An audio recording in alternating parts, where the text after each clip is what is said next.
नमस्कार। दिन भर की बड़ी खबरों के विश्लेषण के कार्यक्रम सुनिए सच में आपका स्वागत है। मैं हूं मुकेश कुमार।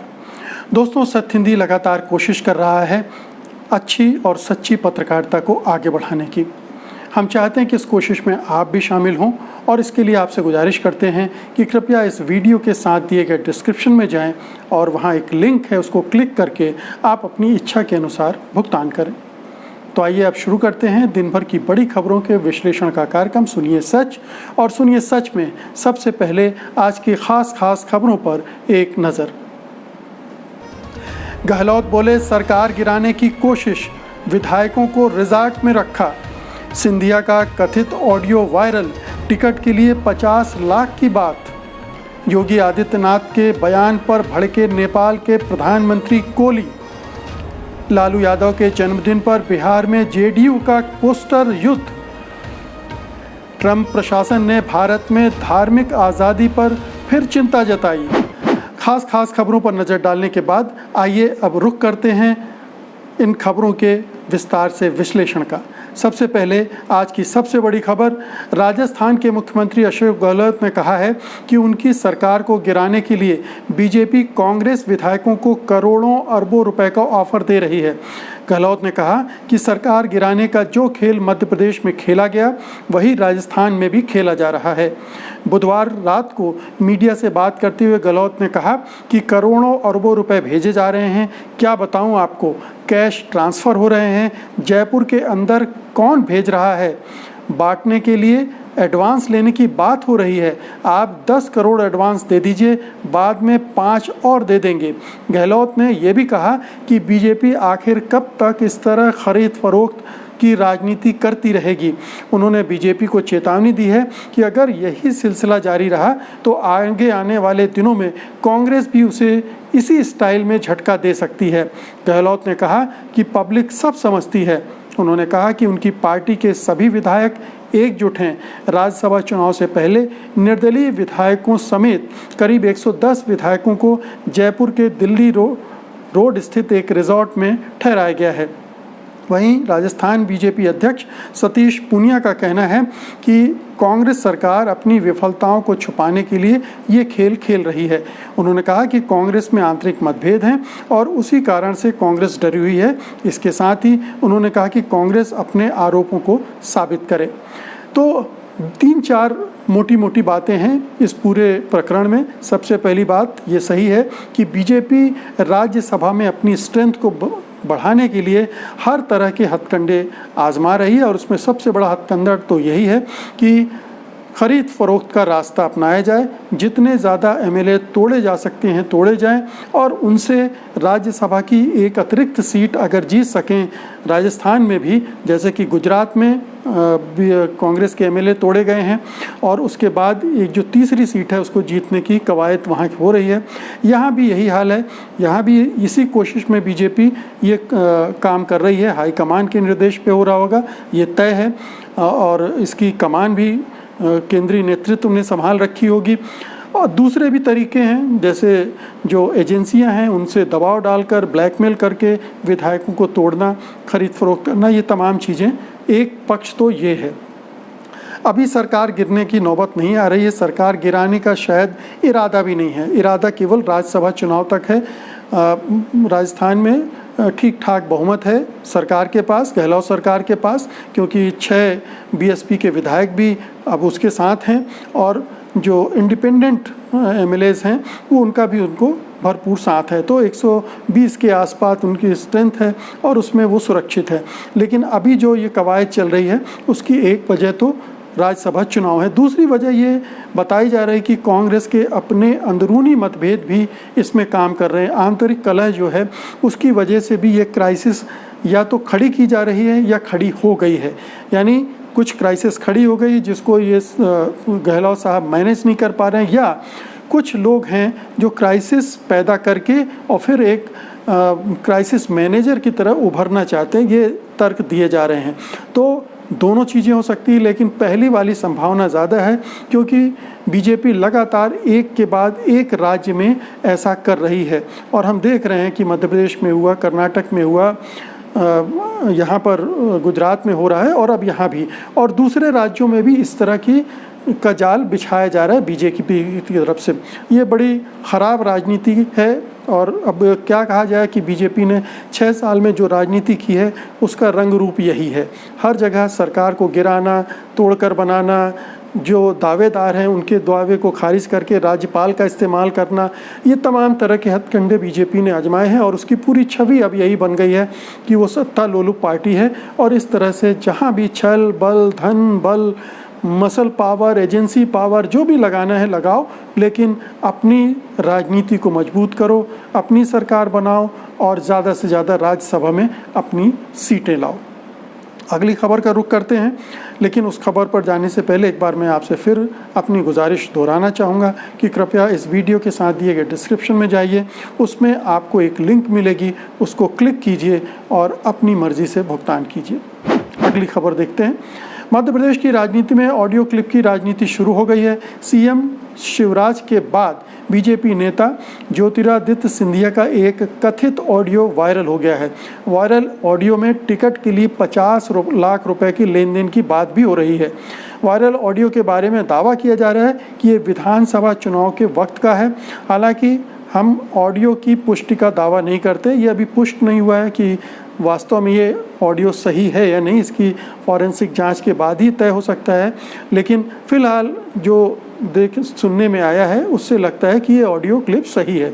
कथित ऑडियो क्लिप में अनीता जैन नाम की महिला को टिकट देने की बात थी, लेकिन अशोकनगर से उसे टिकट नहीं मिल पाया। महिला इस ऑडियो में किसी अग्रवाल नाम के शख्स को 50 लाख रुपए देने की बात कर रही है।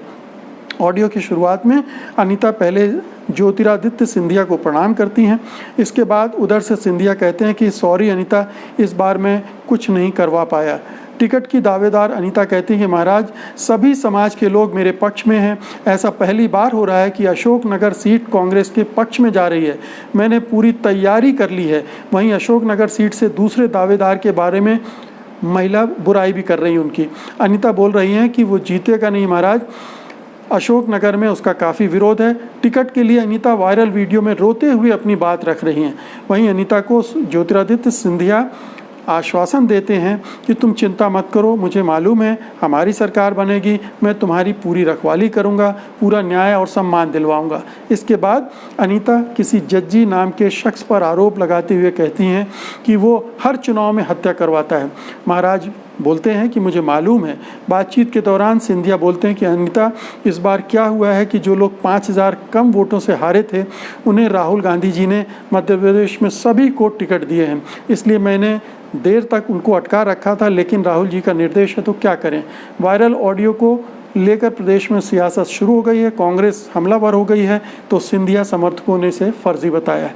तो एक के बाद एक 2 ऑडियो क्लिप बाहर आए हैं, वायरल हुए हैं। एक शिवराज सिंह चौहान का, जिसने ये पोल खोल दी कि जो केंद्र सरकार और हाई कमान के निर्देश पर कमलनाथ की सरकार गिराई गई, सिंधिया को तोड़ा गया, सिलावत को तोड़ा गया और 22 एमएलए को तोड़ा गया।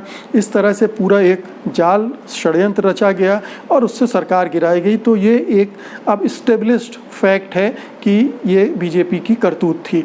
और दूसरा, अब ये पता चल रहा है कि जो महाराज सिंधिया हैं, तथाकथित महाराज, खुद को महाराज कहते हैं, तो सिंधिया हैं वो भी इस तरह के जो टिकटों का खेल होता है और उसमें लेन देन होता है उसमें वो इन्वॉल्व थे। इससे ये संकेत मिलता है, ये बहुत बड़ा हमला, छवि पर आघात है सिंधिया की।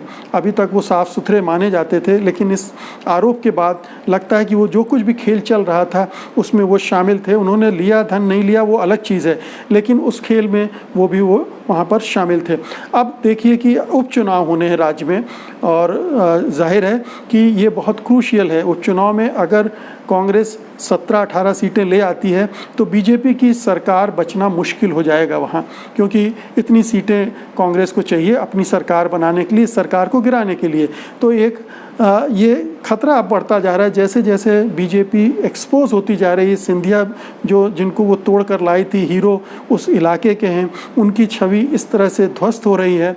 फिर बीजेपी के अंदर बगावत है, तो तमाम चीज़ें ऐसी हो रही हैं जो निश्चित रूप से बीजेपी को अच्छी नहीं लग रही होंगी, बीजेपी के लिए ख़तरनाक साबित हो सकती हैं। रिज़ल्ट क्या आएंगे, उसको कैसे मैनेज किया जाएगा शिवराज सिंह के द्वारा, अमित शाह एंड कंपनी के द्वारा, वो अलग बात है। लेकिन ये सब चुनाव के पहले इस तरह की क्लिप का आना निश्चित रूप से बीजेपी के लिए बहुत डैमेजिंग है, उन कैंडिडेट्स के लिए बहुत डैमेजिंग होगा जो सिंधिया के लोग माने जाते हैं, और जाहिर है कि उनके टिकट भी अब दांव पर लग जाएंगे ज़्यादा से ज़्यादा लोगों के। और अब अगली खबर का रुख करने से पहले आपसे एक छोटी सी गुजारिश कि कृपया इन खबरों के बारे में जो आप देख रहे हैं अपनी प्रतिक्रिया कमेंट बॉक्स में ज़रूर दर्ज कराते चलें, क्योंकि वो हमारे लिए फीडबैक का काम करता है, कार्यक्रम को और बेहतर बनाने में मददगार होता है। अगली खबर लेते हैं। नेपाल के प्रधानमंत्री केपी शर्मा ओली ने सीमा विवाद के बीच अब उत्तर प्रदेश के मुख्यमंत्री योगी आदित्यनाथ पर निशाना साधा है। प्रधानमंत्री ओली ने कहा कि मुख्यमंत्री के रूप में अगर वो ऐसी बात करते हैं तो ये आलोचना का विषय है, हम इसे नेपाल का अपमान समझते हैं, नेपाल ऐसी भाषा के लिए तैयार नहीं है। मैं योगी जी को याद दिलाना चाहूँगा कि हम इससे खुश नहीं हैं।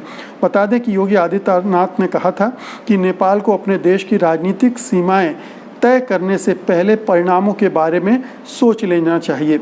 उन्हें यह भी याद रखना चाहिए कि तिब्बत का क्या हश्र हुआ। बता दें, योगी के इस बयान की जानकार भी निंदा कर रहे हैं। उनका कहना है कि विदेश नीति में ऐसे बयानों से बचा जाता है, इससे हमारे रिश्ते और ख़राब होंगे। तो योगी आदित्यनाथ को समझ नहीं है, विदेश नीति की समझ नहीं है, राजनीति जो समझते हैं वो आप उनका प्रदर्शन देखते ही रहते हैं। उत्तर प्रदेश में किस तरह की राजनीति वो कर रहे हैं, जिसमें एक बहुत ही दबंगता और एक अक्खड़पन और चौधराहट वाली तत्व होता है, और यही सोच रहे हैं कि इसका इस्तेमाल वो अंतर्राष्ट्रीय राजनीति में, अंतर्राष्ट्रीय संबंधों में भी कर सकते हैं।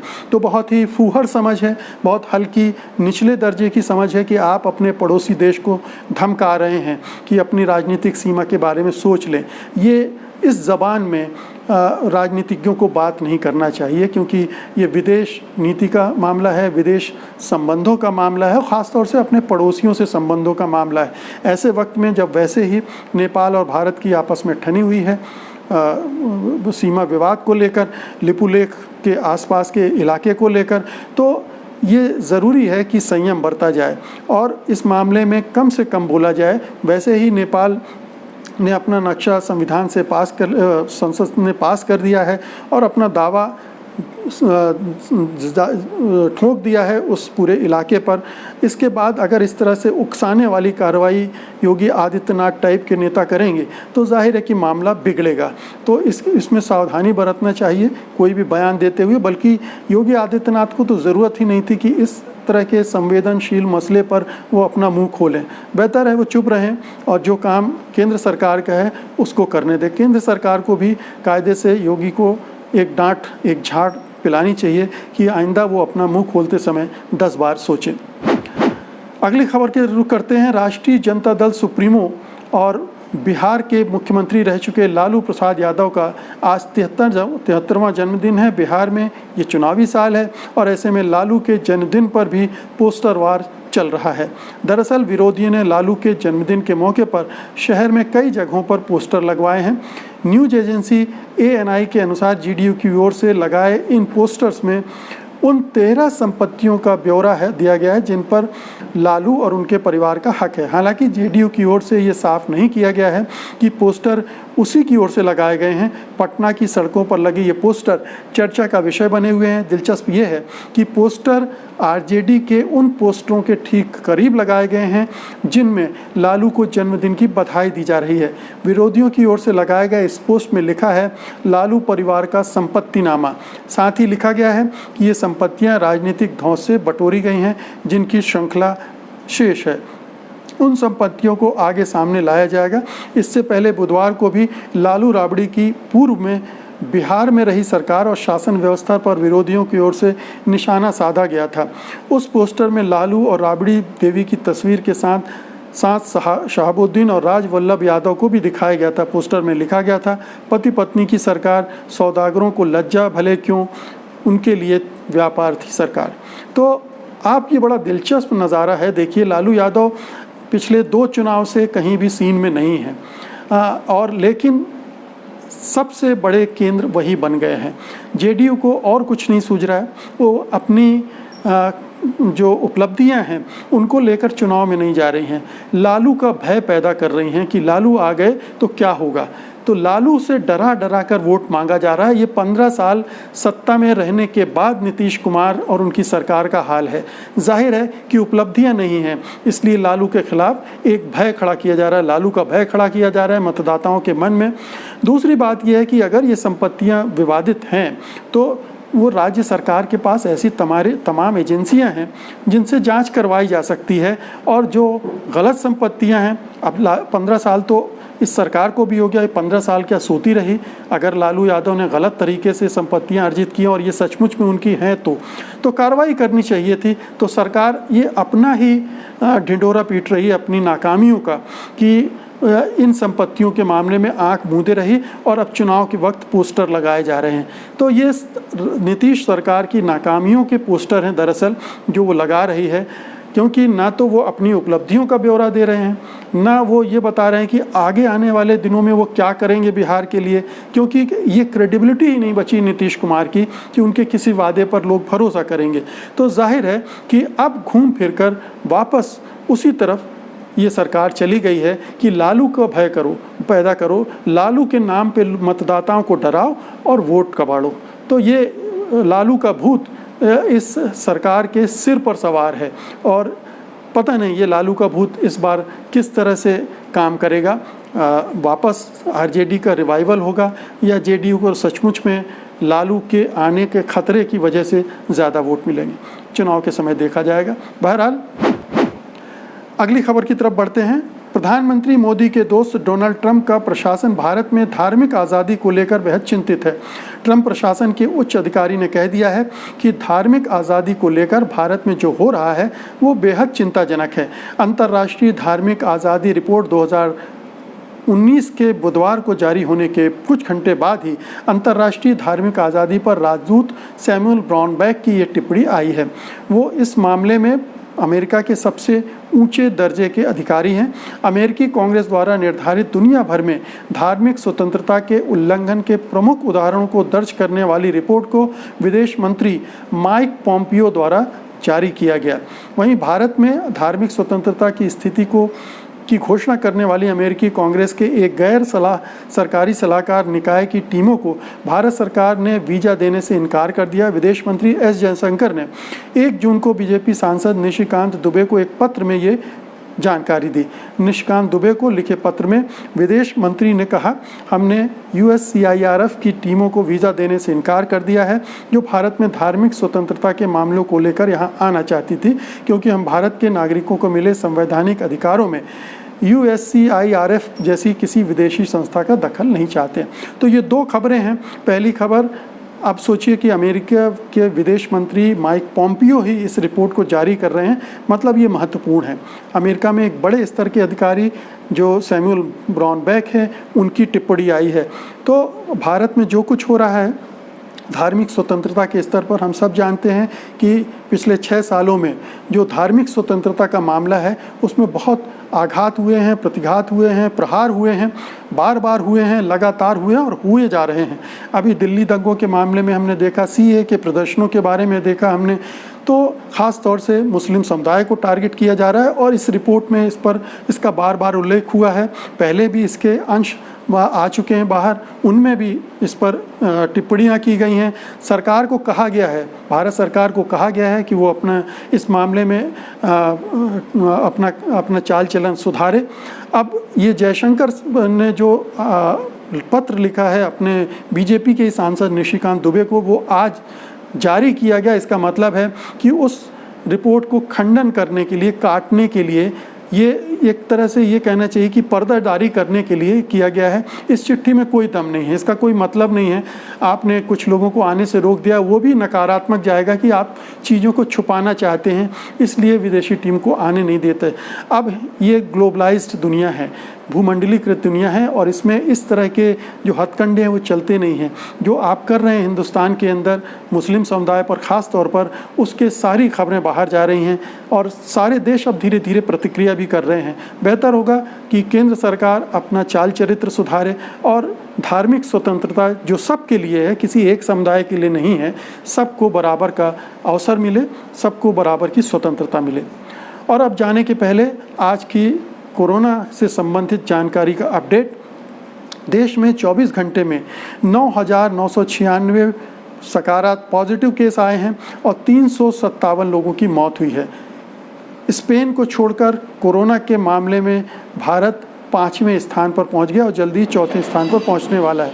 भारत में संक्रमित 2,86,576, स्पेन में कुल संक्रमित 2,42,280। ये संक्रमित लोगों की संख्या है दोनों देशों में। हमारे यहाँ 2,86,000 पार कर गई, वहाँ 2,42,000 थी। अमेरिका में 20 लाख कोरोना से संक्रमित लोगों की संख्या हो गई है।